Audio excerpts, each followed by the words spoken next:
All right, I think we will go ahead and get started. I just want to say welcome to all of you that are here today. We're so glad you're here. And you're awake, which is great. If you need to stand up for a second or something, feel free to do that. We're going to just start off by introducing ourselves. My name is Judy Nemi Johnson, and I'm with the Minnesota Private College Council. I work with all 18 of the private colleges in the state and all the community colleges in the state system. Hi, my name is Deb Carlson, and I am a faculty member in biology, and I come from Normandale Community College, which is part of the Minnesota State Colleges and University System. We're located in Bloomington, Minnesota, which is a second-tier southern suburb of Minneapolis and St. Paul. Where the Mall of America is. And I'm Kelly Ogrimson. I'm biology faculty. I'm a tenure-track assistant professor in my 4th year. I'm a reproductive biologist and also very involved in this transfer work. So let's find out who's in the room. How many of you are faculty? Yes. Well, okay, you got a pseudo-faculty member here. Transfer admission people? People that work with consortiums or larger groups? State schools? Private colleges? Ooh, we've kind of evenly matched there. Okay, great. Excellent. All right, so what I'm going to do is I'm going to start us off giving you a little overview of the Transfer Initiative project that is kind of supporting this work. And then I'm going to let my lovely colleagues talk about what the experience was like going through this process. Also, just so you know, I'm not faculty, so if you see any spelling errors, they're my fault, not theirs. Okay, so the Transfer Initiative project, we are working with 12 of the private institutions in Minnesota and all the Minnesota State community colleges. I work with them on a regular basis. For part of the criteria to be of this project, our 4-year institutions had to accept the AA as a package to meet the general education requirements at our institutions. That was a big one. It was a big lift. Also, they had to participate in the transfer admission guarantee.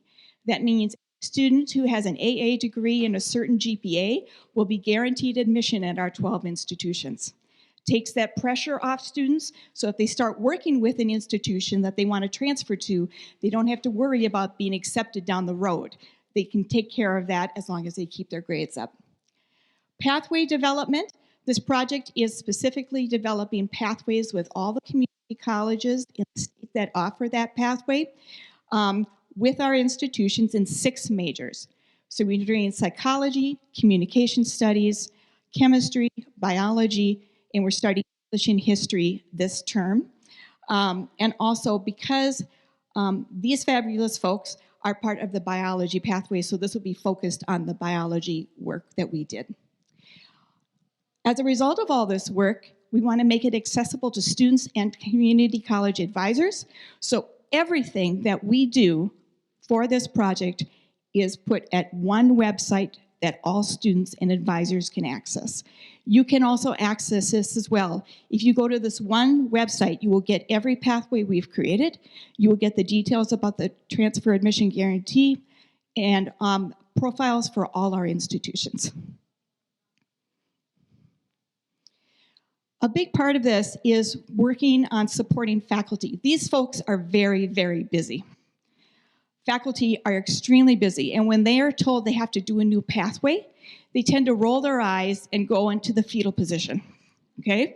Because they have to add that on top of what they're already doing. So a part of my role is to take care of as much of the lift for them as I can.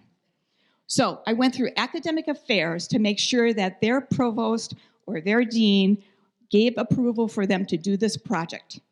So they have permission from the top that they can take the time to do this work, attend the meetings, and have this as a priority for them.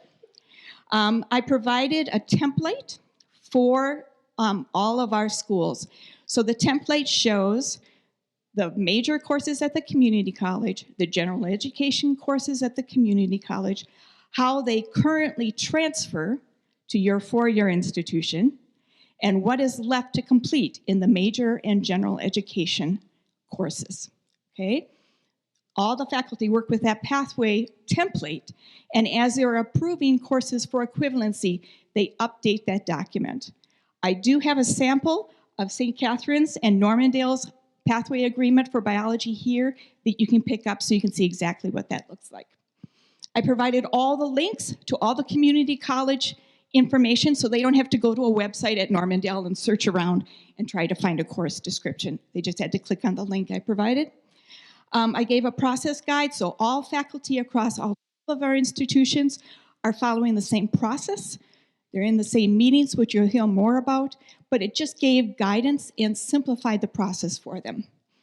And then I took care of arranging all the meetings, the email reminders, all those little things that drive people crazy, I took care of.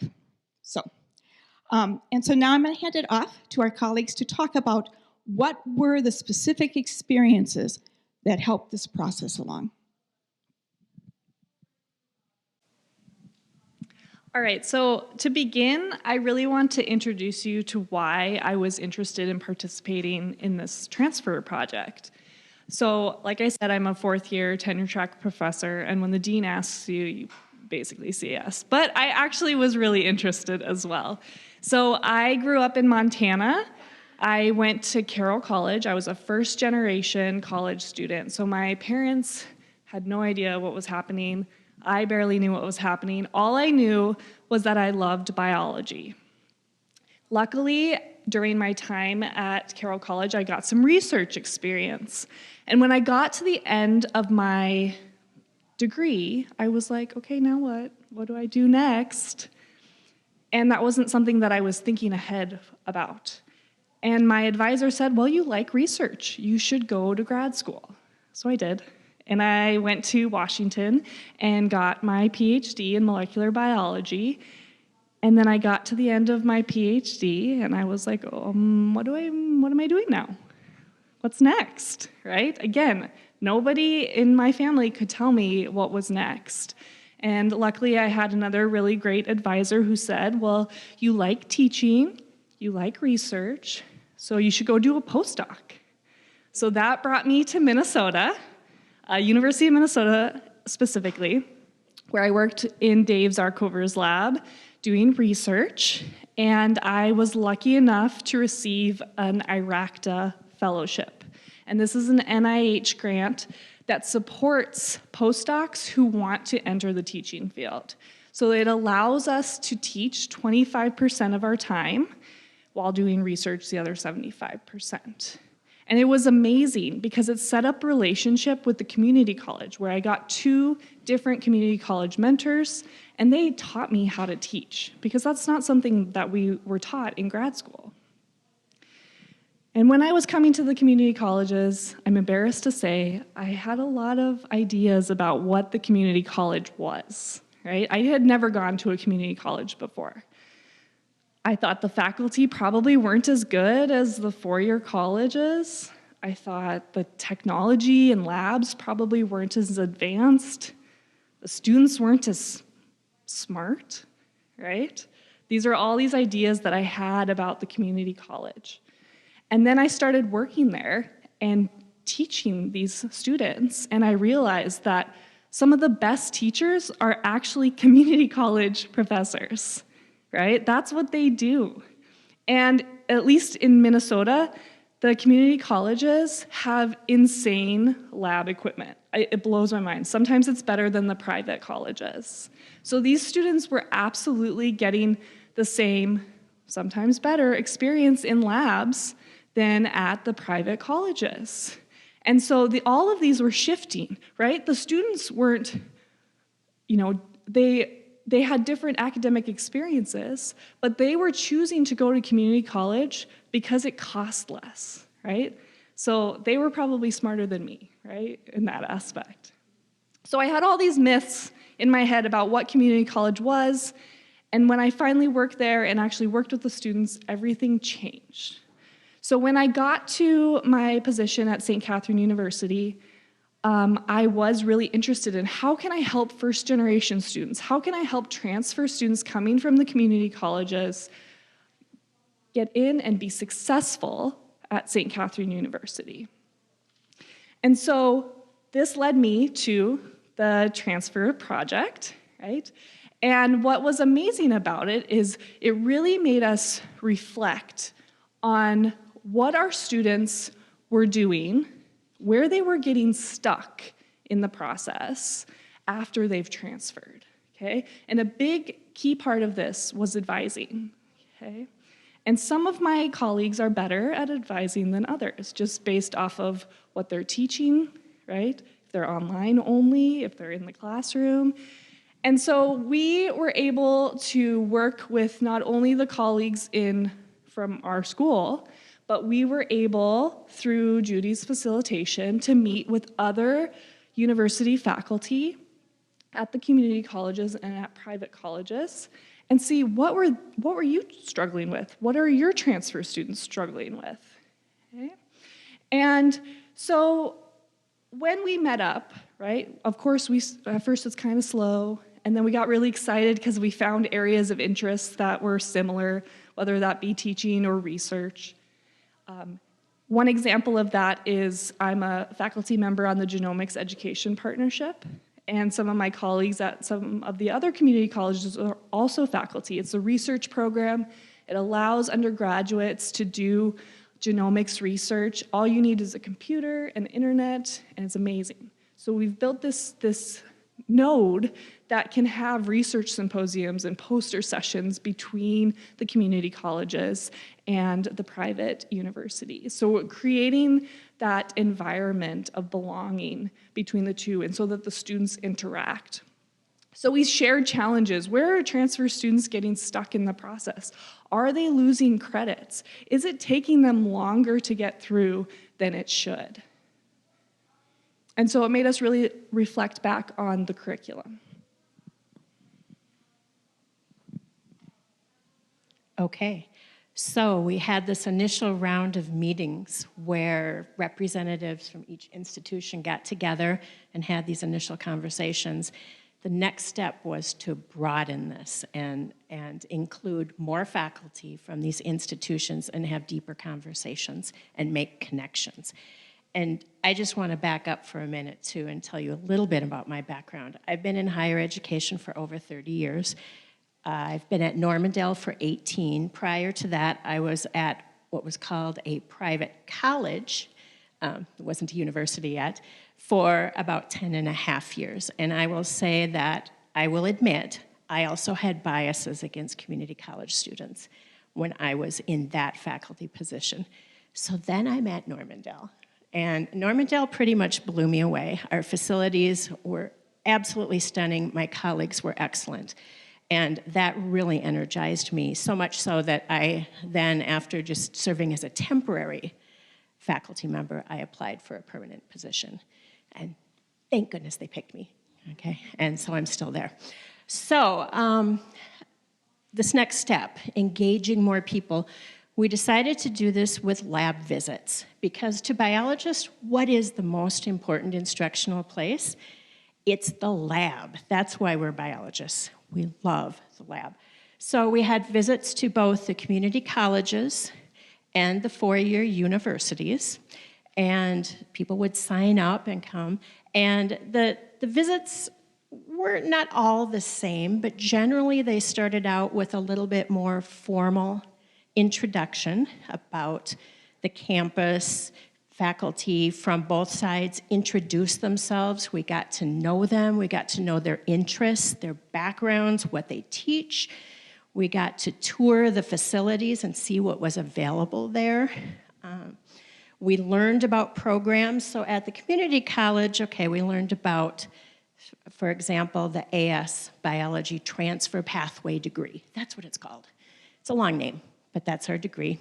And we also highlighted at each of the community colleges what special things we do that maybe you don't see at other community colleges. Okay? And some faculty at the community colleges do engage students in research, though that's not, of course, as extensive as we see at the 4 years. So after this kind of more formal introduction, which also framed the topic for discussion, which was, what do we need to do to help our students transfer smoothly to a four-year institution? Because as you know, sometimes faculty can get sidetracked on other things. So we needed to keep them on focus. We're talking about the students today, and we're talking about transfer. Once we did that, usually it then turned into more casual conversations, which as a faculty member, I found really useful. It was great to talk to university faculty and find out, what I see as challenges for me are the same as for you, okay? Our students are the same in some respects. We were talking about things like textbooks. What textbook are you using? Oh, do you have any good ideas for this course? We talked about challenges that our students face, okay? Because the four-year faculty need to understand our students and need to understand the challenges on the front end of transfer. They know what happens on the, I don't want to call it the back end, but the post-transfer situation. But what happens before transfer? And I think back to our opening session today, and it just resonated with me. You know, our students tend not to be very mobile. And you folks who teach at community colleges know this. They tend to be rooted in the community, and so they need options that are in that community. All right? And knowing what the faculty at other universities teach and what their research interests are, that's great because it allows us to make connections and then also to direct students. So when we went to the universities, their part of the presentation included research interests of faculty, special programs like travel abroad, concentrations within a major, or even different degrees within the major. And that's information we need to know. So we can say to a student who's interested in forensics, oh, by the way, did you know that this university, and I can't remember the name, who it was now, I need my cheat sheet, but did you know they have this program? This is just great for you. So you might want to talk to them about it. So that was really exciting. And it was just really affirming to talk to other faculty members and know that we're not in a community college vacuum. We're part of a broader community, and we belong. And I think it started to lead to a lot of trust. And I think in order for us to serve our students, we have to trust on the community college side that what happens to our students after transfer is going to be a good experience. And the four-year faculty have to trust that we know at the community college what our students will need so that that transfer process will be a good one for them. Did I forget anything? I think I got it all. Okay, back to you. Back to me. Okay, so after we met with the community college folks and saw what their curriculum looked like, at least for us at St. Kate's, we came together as a department and compared what classes were they taking in those first 2 years, and how does that streamline into the program that we currently had, okay? And it didn't streamline well. Spoiler. So we wanted to review where a student would get stuck or where they're going to lose credits, right? Because we don't just want them to bring in electives. We want them to bring in courses that are going to count for their major. So in order to do this, not only were we looking specifically at the introductory courses for biology at the community colleges, which are all standardized, we needed to say, okay, if a student comes in at this point in time, where are they going to be in the sequence that we offer? Because it didn't line up with the community colleges. And so we knew we needed to change that. Yes. Okay, so the first thing we did is we said automatically the first year we had to restructure the introductory biology courses. So just a little background, the first introductory biology course that St. Kate's offers is an ecology evolution course. The second one, so in spring semester, it was a cell molecular intro course. Interestingly, the community colleges offered them backwards. So you could see if you transferred in the spring to St. Kate's, you were delayed because we didn't offer that. So this is where we really needed administrative buy-in in order to do this change of program. Because what it meant was we needed to offer both intro courses every semester. And the administrative buy-in really needed to be there because what if we don't reach the enrollment number needed to run the course, right? And so they signed off on it. And so this last fall and then current spring has been the first time that we've offered both introductory courses every semester. And not only has it been great for transferring, but also those students that maybe weren't ready that first semester, maybe they didn't pass, they can keep going. They can take the class again and have another go at it and not be delayed for a year. So it's also important for retention. So the other thing that we looked at for community colleges was what were they taking in that second year? Because our current program didn't really have a lot of second year classes. It was much more heavy on the upper levels. And so after looking through what the community colleges were offering, we noticed that there were a lot offering ecology or introduction to ecology and genetics. And so what we did was we put ecology in fall and genetics in spring, and we're going to offer those every fall and every spring, which was a change from what we were doing before.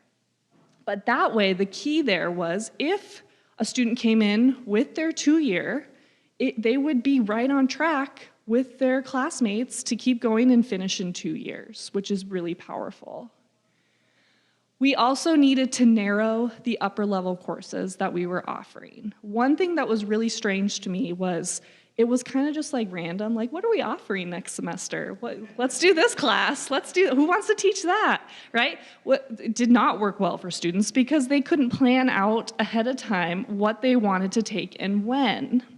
We also had some major level requirements, like they had to take a field lab course. They had to take a 4,000 level, but we weren't offering those every semester. So then we'd get into trouble when a student needs to graduate and, well, we're not running that course, so now you're doing a directed study.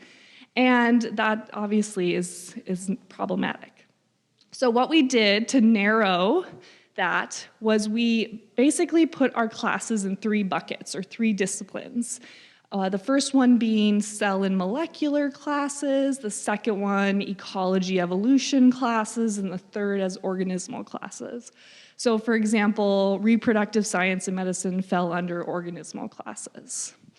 And again, this is where buy-in from the administration was important because we needed to offer 1 class from each of those subdivisions every semester because we're requiring them for students to take a class from each subdiscipline plus 1 extra.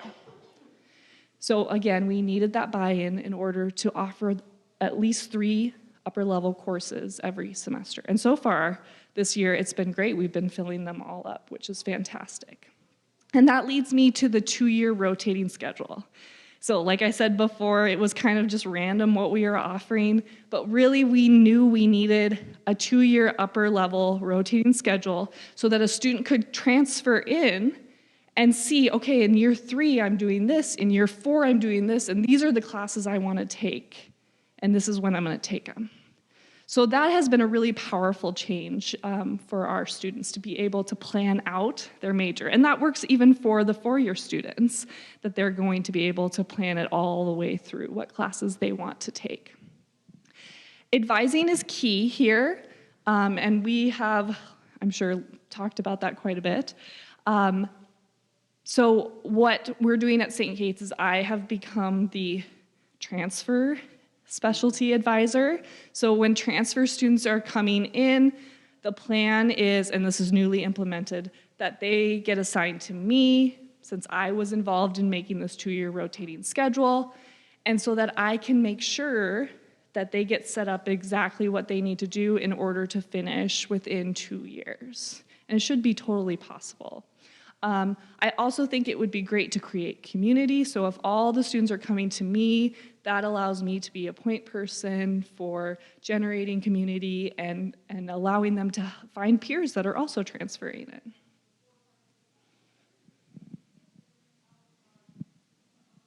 Okay, so now the 4 years have revised their curriculum if needed and figured out how they're going to mesh with this either 2-year AS degree that we offer or a student who is progressing along that degree.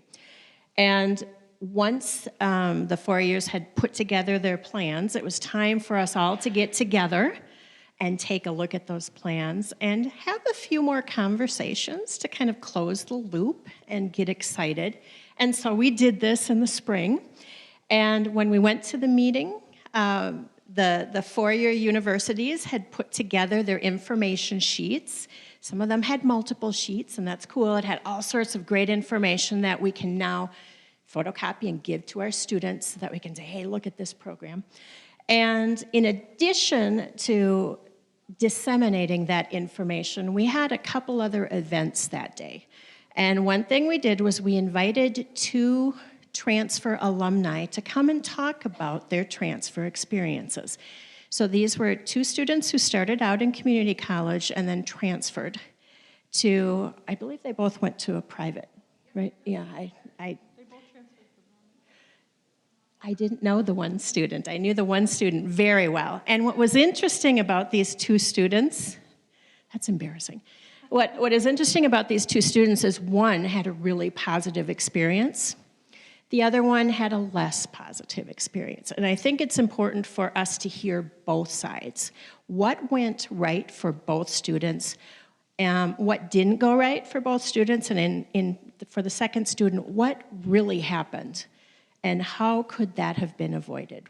Is there anything we could have done at the community college or at the university level to make that a better experience? And that was meaningful. It was really good to hear these 2 students. We also had a lovely lunch, but outside of that, we had breakout sessions, and these were really exciting. There we go. I didn't have to remember them. So Judy asked faculty, what would you like to talk about? What do we need to really keep discussing at this last meeting? And we picked essential lab skills for juniors. Okay, so people who have completed, say, that AS degree, what do they need to know how to do in the lab to get them at the same place as the students who were 4 years at the 4-year university? There's genetics again, okay? Genetics was an interesting topic. I can't say we all agreed. We agreed to disagree on a few things, but mostly we agreed. So that was a lively discussion, that one. Teaching methods for intro-level courses, should we include cures? Do you folks know what cures are? Course-based undergraduate research experiences, so research built into the courses. Should we have a major cure? Should we have little cures? Should we just stick with more basic inquiry-based type instruction?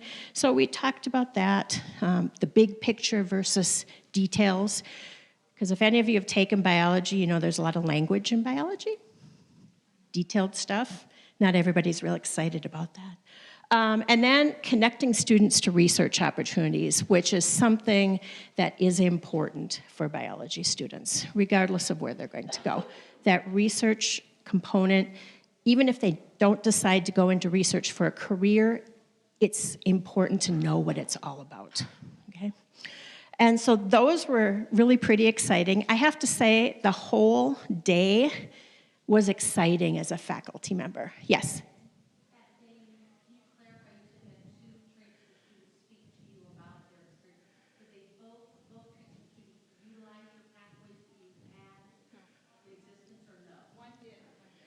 Yeah, one of each. So the question was for the video, the 2 transfer students that spoke at our wrap-up day, had they both used the AS biology transfer pathway? Was that your question? Yeah, one did and one didn't. Okay. Okay, thought. I had another thought. Oh, so I have to say it was really exciting. On the way home, because I brought along several people from Normandale, I was really thrilled with that. On the way home, it's like they said, wow, that was so cool. What do we do next? When do we get to meet again? So, because obviously in 1 year, in this one round, we're not going to come up with a perfect product, right? We're going to need to revisit it and then continue to improve it. And the other thing I have to say is this is work that needs to be done. I think when faculty talk, it really helps make it easier for those who advise and counsel if we work out the kinks, because we're the content experts, we know where the kinks are and where the overlap needs to be. And so if we can meet like this, this is a really good use of our time. And any type of meeting like this that's institutional, cross-institutional, I'm a real fan of. So I just have to say thank you to Judy, because she made it so easy. All we had to do was show up and talk, and faculty can do that piece of cake. The organizing part is a real drag. I was going to say one other thing, yes, that I forgot to say that it just left me. Hold on. That's okay. Oh, so you definitely, if you are thinking about like bringing this back to your university, I think it's really important that you have faculty buy-in. Like, I don't think it could have just been anybody at St. Kate's, not to like toot my own horn, but right, it needs to be somebody who is passionate about it and knows that those myths that we talked about aren't true, and that these students are just as prepared as our students, minus the transfer shock, right? Because I have even heard from my colleagues, right? Well, they're not going to be ready for my class. And I have to stop them and say, whoa, I think they'll be ready. It'll be fine, right? So faculty buy-in, huge. Yes. I appreciate the centrality of the work that you're doing, but we're challenged with faculty governance and every department having its own priorities that we go through and not through. How did you get to the point of being able, I mean, I know you put a lot of work into it, but for us, faculty governance is a real deal. Yeah. Well, all due respect to our esteemed faculty. Yes. So we already were finding problems in our program of study for biology, like not offering courses every semester, so students were having to have exceptions, or somebody was doing a directed study, which is a lot of work. And so we already knew that we needed to make a change.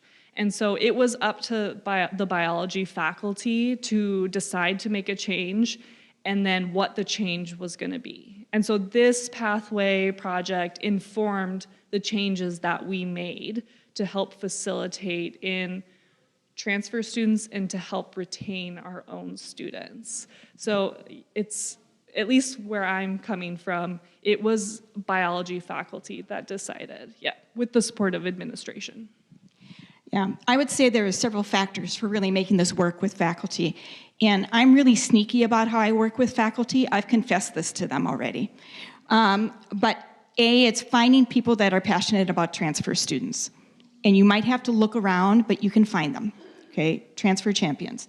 The other piece is because we did this as a group, and we met as a group, so all the university faculty met first to hear that bias, to hear that question, to hear about the process. And what that created was peer pressure. They knew that the competing universities around the metro were going to be making this change to get more students, that they better get on board. Peer pressure really works, okay? Competition. Everyone's facing enrollment challenges, as well. Then the other piece is I really had people that were champions for transfer students highlight the work of their transfer students. So they spoke up in meetings about their star transfer students and what they brought to the table. And I'm publishing an article through the Minnesota Private College right now about star students. Actually, I got one of your students. So it is constantly bringing up the quality of faculty, the curriculum, and the students to drive this work. So peer pressure was really big here, because when they're hearing that schools are accepting things as equivalencies and not just electives, that makes a big difference, and that's necessary for progression, for degree progression. And then this whole piece, people were dumbfounded when they heard, graduate in 2 years if you come in as a junior? Really? Yes. And that is life-changing for transfer students, financially as well as time, okay? And then these were already set by the administration. So they knew that there is administration buy-in to get more transfer students into our institutions. But some of the things it did is these guides create very clear, transparent information for the student. So the one that doesn't finish the full AS degree, but is taking some biology courses, they know exactly how they're going to transfer, okay?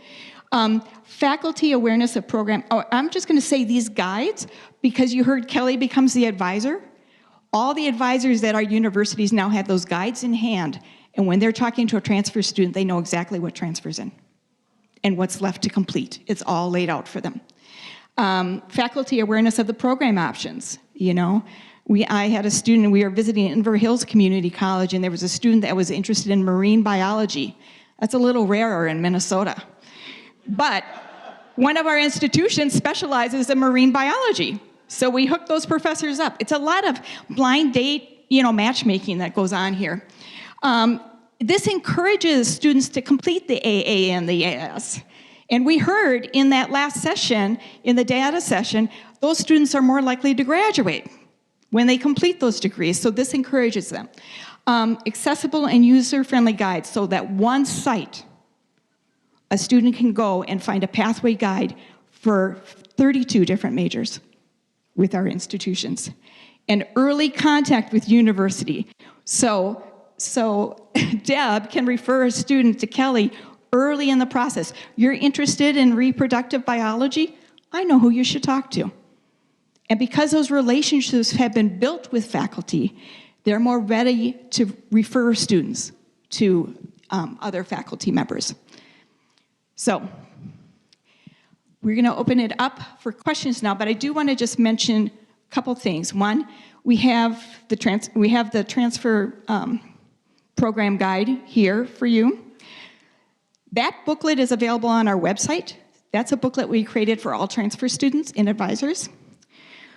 We also have a summary sheet of all the work that we've done with the project. And yeah, I think that's, and then I'm just going to do a plug, because there's a lot of work the four-year institutions had to do prior to getting to this point.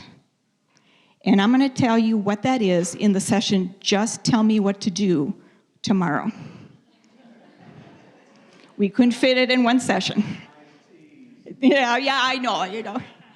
So let's open it for questions. I'll pass the mic. Thank you. Hi, I'm Tina. I work at a small private liberal arts college outside of Baltimore, Maryland. And I actually have a meeting Monday afternoon with our provost trying to pull together some conversations. But I wondered if you mentioned there were multiple majors and programs, and we heard a lot about the bio. Is it I feel like your program would be more complicated than a potential psychology or a history, right? So you had the buy-in. I guess I'm just curious, with all of the gen eds, those would apply to all of the majors. So really where all the work is those equivalencies for the upper level courses. Is that correct? Okay, great. But that's really what I wanted to clarify. Thank you. So I do rely on the faculty to just do the major courses. The general education stuff, the transfer specialists at our schools take care of that for them. Again, we want to make it as minimal amount of work for them as possible. Questions?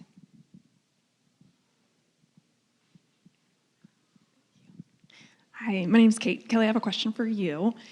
So at our institution, biology is a little bit interdisciplinary, like chemistry and physics and math. And that's where our students get stuck when they transfer. It's not with the biology classes, it's with the sequencing of chemistry and where they go. So how did you work with the other departments? I'm assuming that your major is similar, where you're working with other departments that kind of need to work with you as well. So I don't have a good answer for you because we weren't able to offer the sequence it was just the intro that we were able to do every semester. But we have agreements with the other private colleges in the metro. So for example, if we're offering Physics 1, but the student needs Physics 2, they can go take it at St. Thomas or Hamlin. And that will just transfer back to St. Kate's. So it's not really a good answer, but we have agreements in place with the other private colleges.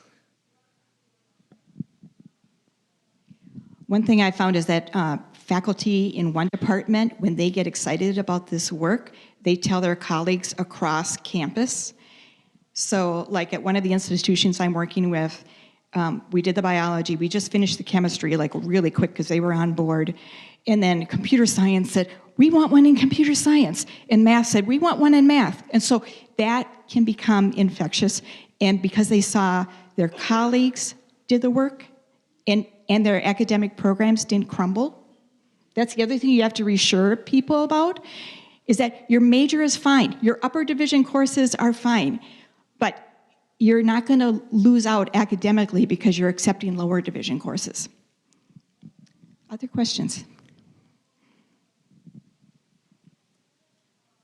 Hi, I have a question for Kelly. You were talking about advising students that you're the designated faculty member when they come in. Is that for all transfer students or just students in biology? Just in biology, yeah, just biology. We do have, at St. Kate's, we do have dedicated just academic advisors, but we always push that our students are meeting with their major advisors because we know the curriculum probably a little bit better. But the academic advisors are really good for like core questions where we don't know the answer. Do you go through, I can speak up, it's okay. I think they need for sorry. Thank you. Do you go through annual catalog revisions that adjust how credits are going to be evaluated? For our credits or for transfer credits? No, for your program. Oh, okay. So, Which affects transfer. yes. So actually, as we've lived into this new program, we've realized, oh, we need to make sure that this course has this prereq, and let's take the prereq off this course. So we absolutely are going to be submitting course changes to make sure that all of this is facilitated for the students. But also, one thing that we're coming across as a little difficulty is we have to live out of our old program as well. It's not like you can just move all the students to the new program. And so that's kind of a pain that we're trying to do. So there's some course substitutions that are happening. But absolutely, we are reevaluating the program based off of our experiences this year.